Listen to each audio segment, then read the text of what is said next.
রাশিয়ার সেনাবাহিনীর প্রধান ভ্যালেরি জেরাসিমভ ও সাবেক প্রতিরক্ষা মন্ত্রী সের্গেই শোইগুর বিরুদ্ধে গ্রেপ্তারি পরোয়ানা জারি করেছে আন্তর্জাতিক অপরাধ আদালত।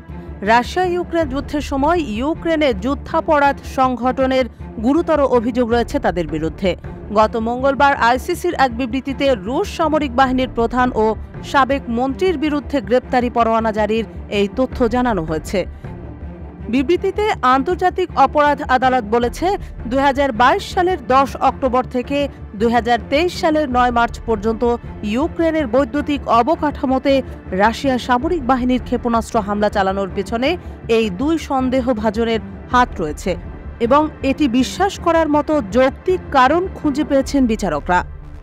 ইউক্রেনে বেসামরিক নাগরিক ও বেসামরিক অবকাঠামোতে হামলা চালানোর ঘটনায় রুশ কর্মকর্তারা যুদ্ধাপরাধ এবং মানবতাবিরোধী অপরাধ সংগঠিত করেছেন বলেও সন্দেহ করা হচ্ছে। গত মাসে রাশিয়ার প্রতিরক্ষা মন্ত্রীর পদ থেকে শোইগুকে সরিয়ে দেশটির শক্তিশালী নিরাপত্তা পরিষদের সেক্রেটারি হিসেবে নিয়োগ করা হয়।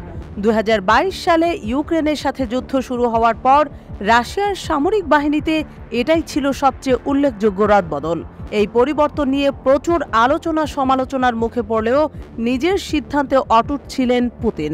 হঠাৎ এই আকস্মিক পরিবর্তন কেন তা নিয়ে বিভিন্ন মহলে প্রশ্ন উঠলেও যথার্থ কারণ দেখানো হয়নি রাশিয়া সরকারের পক্ষ থেকে। প্রতিরক্ষামন্ত্রীর পদ থেকে সের্গেই শোইগুকে সরিয়ে দেওয়ার পেছনে যুদ্ধাপরাধের অভিযোগই কি কাজ করেছিল কিনা তা নিয়েও গুঞ্জন শোনা যাচ্ছে, কারণ রাশিয়া ইউক্রেন যুদ্ধে অত্যন্ত শক্তিশালী ভূমিকায় ছিলেন রাশিয়া সরকারের সাবেক এই মন্ত্রী। এদিকে রাশিয়ার শীর্ষ সামরিক কর্মকর্তার বিরুদ্ধে হেগ ভিত্তিক আন্তর্জাতিক অপরাধ আদালত গ্রেপ্তারি পরোয়ানা জারি করলেও রাশিয়া এই আদালতের সদস্য নয়। রাশিয়া বারবার বলেছে, ইউক্রেনের জ্বালানি অবকাঠামো রাশিয়ার সামরিক বাহিনীর বৈধ লক্ষ্যবস্তু। একই সঙ্গে ইউক্রেনে বেসামরিক নাগরিক কিংবা বেসামরিক অবকাঠামোকে লক্ষ্যবস্তু করার অভিযোগ বরাবরই অস্বীকার করে আসছে মস্কো।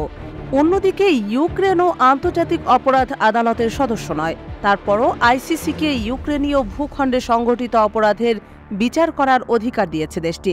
রাশিয়ার সেনা প্রধান ভ্যালেরি জেরাসিমভ ও সাবেক প্রতিরক্ষা মন্ত্রী সের্গেই শোইগু সহ এ নিয়ে মোট 8 জ্যেষ্ঠ কর্মকর্তার বিরুদ্ধে গ্রেপ্তারি পরোয়ানা জারি করল আইসিসি। এর আগে রাশিয়ার প্রেসিডেন্ট ভ্লাদিমির পুতিনের বিরুদ্ধেও গ্রেপ্তারি পরোয়ানা জারি করেছিল আন্তর্জাতিক আদালত। তার বিরুদ্ধে ছিল ইউক্রেনীয় শিশুদের রাশিয়ায় নিয়ে যাওয়ার মতো গুরুতর যুদ্ধাপরাধের অভিযোগ।